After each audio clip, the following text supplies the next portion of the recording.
हज़रत मूसा अलैहिस्सलाम और हज़रत हारून अलैहिस्सलाम के बरगज़ीदा नबी, उनके कुरान पाक में कई जगह पर बयान किया गया है।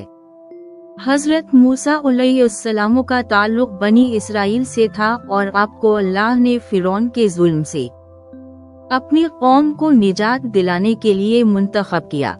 हज़रत मूसा अलैहिस्सलाम के वक्त के फिरौन ने बनी इसराइल के तमाम नामों को कत्ल करने का हुक्म दिया।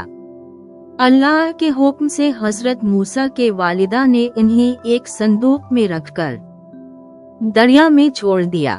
वो संदूक फिरौन के महल तक फायदा पहुंचाता है, जहां फिरौन की आसिया ने इन्हें अपने बेटे बना दिया था। हज़रत मूसा अलैहिस्सलाम को अल्लाह ताला ने अता फरमाया और फिरौन के पास पैगाम हक देने का हुक्म दिया। अल्लाह ने हज़रत हारून अलैहिस्सलाम को हज़रत मूसा के मुआविन के तौर पर मुकर्रर किया। दोनों भाइयों ने फिरौन को अल्लाह की इबादत की दावत दी, लेकिन फिरौन ने किया और अपनी ताकत पर घमंड।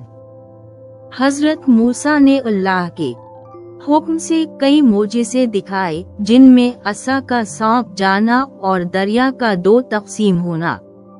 आखिरकार फिरौन और उसकी फौज दरियाए नील में गर्क हो। मूसा और हज़रत हारून की बातें हमें अल्लाह पर भरोसा, सब्र और हक की दावत में इस्तिकामत का दर्स देते हैं। ये हमें जुल्म के खिलाफ होने और नेकी के रास्ते पर चलने की तरगीब है।